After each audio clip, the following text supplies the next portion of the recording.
Yo, what's up mga karonda? Nandito nga tayo sa SM Sinag kung saan tutulungan natin yung ating kabady mamili ng pabango. Siyempre, dito lang yan sa Zen Zest. Oh, ayan o, si Madam. Yan. So, mga karonda, pag kayo napunta rito, pag napkadpad kayo rito kay Madam, ayan, siyempre, makikita nyo iba't ibang klase ng pabango. Tulad ng mga ito at garantisado talagang napakabango. At ito nga, hindi kami makaalis mga karonda para sa amoy ng pabango na to ay hindi ka talaga mapapalayo sa kanya. Kaya subukan nyo na mga karonda dito sa Zen Zest kung saan matatagpuan sa SM Sinag. So, come on, let's go mga karonda. Bisitahin na para sa inyo mga pabango na paborito at talagang hindi masakit sa ilong. Promise.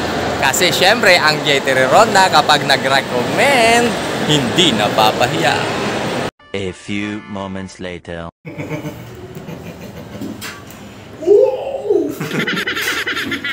Hindi na ba tayo? Sa baba pa tayo. Kinatok mo natin.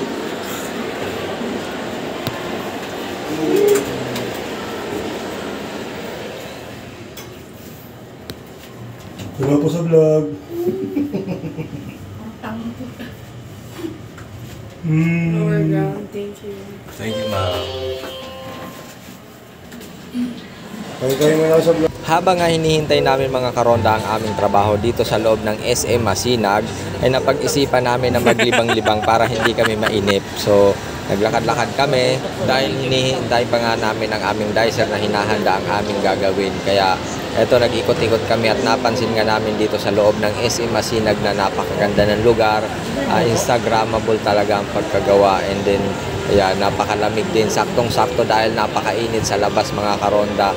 Kaya sinamantalaran na rin namin magpalamig dito sa loob. Kaya yan, makikita nyo mga karonda, pumunta kami sa elevator para maikot doon sa taas. Tapos kanina nga sa escalator din ngayon. Tapos ayan, kulitan lang mga karonda. Kasi nga ilang segundo lang or ilang minuto lang is bababa na uli kami dahil nga titignan namin kung okay na yung aming trabaho.